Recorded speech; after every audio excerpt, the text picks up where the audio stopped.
Bonjour à tous et bienvenue sur boursicoté.com pour cette nouvelle analyse technique Forex, matières premières et Bitcoin avec une paire de devises euro-dollar qui tente un retour ici au-delà des 1.0780. On le voit sur cette vue daily, on est toujours sous la moyenne mobile 20 exponentielle.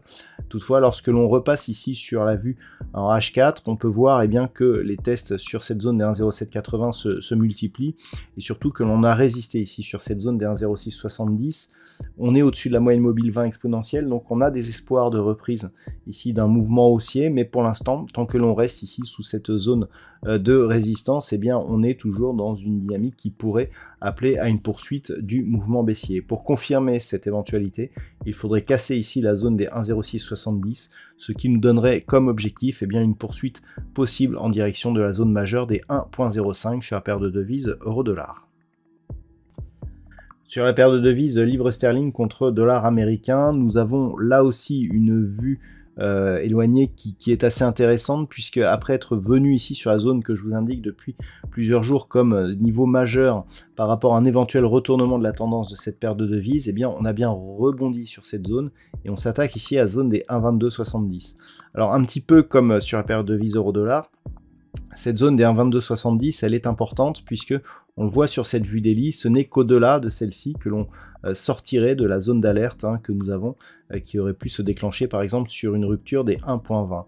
Donc actuellement, par rapport à la dynamique moyen terme, on conserve un biais plutôt haussier. On le savait, il fallait revenir sur cette zone des 1.1850 pour avoir un signal de double top et éventuellement une accélération du mouvement baissier donc sur cette paire de devises. Mais là, si on s'échappe un petit peu de cette zone, on peut considérer que l'on a, alors certes on a deux zones de points hauts qui sont quasi équivalentes, mais au niveau de la succession des points bas, on a toujours une petite progression. Donc ça peut entretenir l'espoir ici d'avoir une reprise de mouvement haussier. Toutefois, pour valider un tel mouvement, il faudrait continuer donc à monter et venir casser ici la zone de résistance des 1.2480. Donc on en est loin, pour l'instant on peut parier sur une phase de neutralisation tant que l'on reste au-dessus des 1.20, mais en absence ici de cassure de la zone des 1.2270, on sera toujours dans une zone d'alerte. Sur l'or, là aussi nous avons eu un petit peu de volatilité, mais des tests appuyés sur la zone des 1850 $ l'once. Alors si on repasse sur la vue daily, on savait que cette dynamique ici, elle pouvait céder sur la rupture ici de cette zone des 1850, sur la dynamique directe, pas sur la vue d'ensemble un peu plus moyen terme. On voit que la cassure ici de cette zone des 1850 pourrait nous donner un objectif de retour ici sur cette zone des 1780.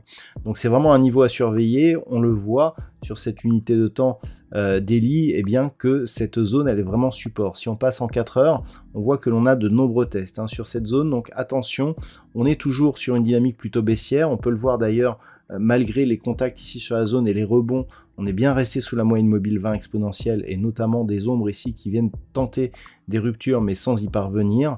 Donc on est toujours sur un biais court terme qui reste baissier et donc attention à éventuellement la rupture de cette zone des 1850 qui serait un signal baissier relativement puissant donc pour le métal jaune. Au niveau du brut léger américain, donc le WTI, on reste sur une dynamique totalement neutralisée autour des 80 $ le baril. Donc pas grand chose à dire sur cet actif, si ce n'est que nous sommes toujours dans une dynamique moyen terme baissière qui est en train de se neutraliser depuis maintenant quelques semaines. Et puis enfin on termine avec le Bitcoin qui se stabilisait lui aussi mais plutôt sur un biais baissier. Alors par rapport à l'impulsion ici à la phase de consolidation, on peut quasiment considérer que l'on est venu ici consolider sur le retracement à 38,2% de Fibonacci. Globalement, on est aussi sur un retournement de tendance dans le sens où en daily, on a ici une cassure de la moyenne mobile 20 exponentielle, un contact sur la bande de Bollinger inférieure et un rebond ici sur la moyenne mobile 20 exponentielle. À ceci près que l'attaque sur la bande inférieure n'est pas très puissante et que pour l'instant on n'a pas clôturé. Donc si on parvient à repasser ne serait-ce qu'au-delà ici, cette zone des 22 370 $ pour un Bitcoin, c'est-à-dire au-dessus de la moyenne mobile 20 exponentielle, au-dessus du retracement à 23,6%, on sortirait justement du scénario d'une poursuite de cette phase de consolidation et d'un éventuel retour sur les 20 000, ce qui serait le cas en cas de rupture de cette zone ici des 21 213 $ pour un Bitcoin. Donc en cas de rupture ici des 22 370, on se remettrait ici dans une zone de temporisation possible, un petit peu comme celle que nous avions eue sur cette phase, à savoir entre 22 370 et 24 240 $ pour un Bitcoin. Voilà donc ce que l'on peut dire sur l'analyse technique de ces principaux actifs. Je vous souhaite de passer une très bonne soirée. On se retrouve dès demain pour d'autres analyses techniques, toujours sur le site boursicoté.com.